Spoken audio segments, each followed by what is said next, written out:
Bapak, Ibu, Saudara-saudari umat beriman yang terkasih dalam Kristus. Salam jumpa kembali dalam Santapan Sabda, Pesta Penampakan Tuhan, berdasarkan Injil Matius, bab 2, ayat 1-12. Tema renungan, hadiah untuk Sang Raja. Bapak, Ibu, Saudara-saudari terkasih, ada sebuah versi tidak tertulis dalam kitab suci tentang 3 raja dari timur. Menurut versi itu, raja-raja dari timur yang hendak mengunjungi Yesus di Betlehem berjumlah 4 orang. Raja yang keempat itu bernama Artaban. Artaban membawa serta intan, emas, dan perak untuk dihadiahkan kepada kanak-kanak Yesus. Menurut rencana, dia akan bergabung dengan ketiga raja lainnya pada suatu tempat yang telah disepakati bersama. Tetapi dalam perjalanan tersebut, ia bertemu dengan seorang sakit yang meminta bantuannya. Artaban mengambil perak miliknya dan menjualnya, lalu uangnya diberikan kepada orang sakit itu.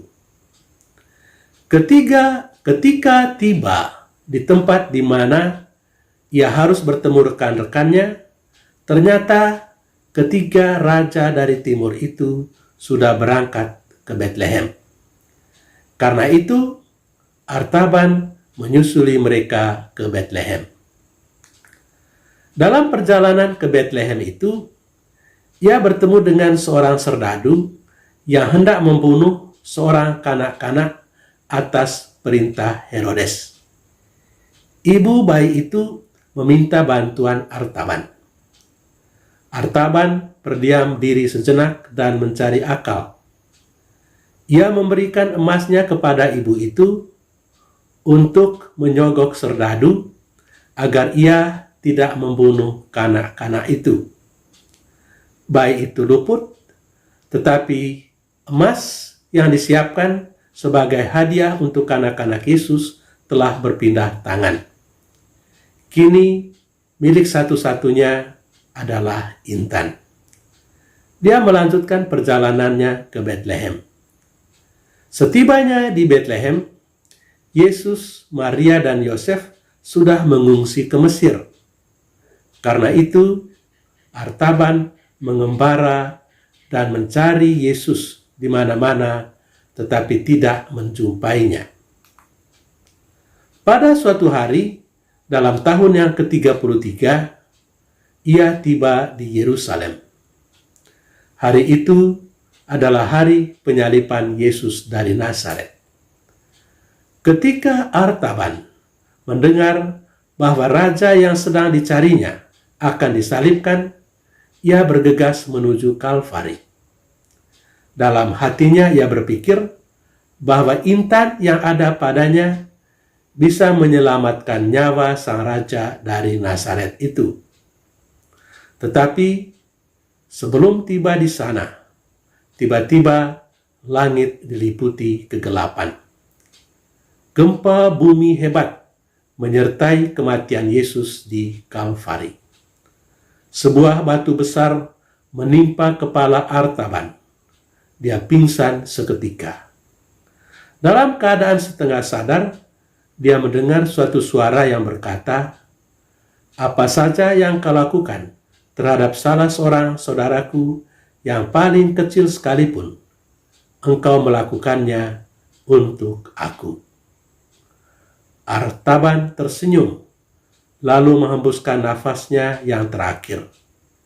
Ia tahu bahwa raja yang lahir di Betlehem itu telah menerima hadiah-hadiah yang telah dibawanya. Saudara-saudari, kita merayakan Pesta Penampakan Tuhan atau Epifani. Pesta ini disebut Epifani atau Penampakan Tuhan karena pada hari ini Yesus ditampakkan kepada dunia.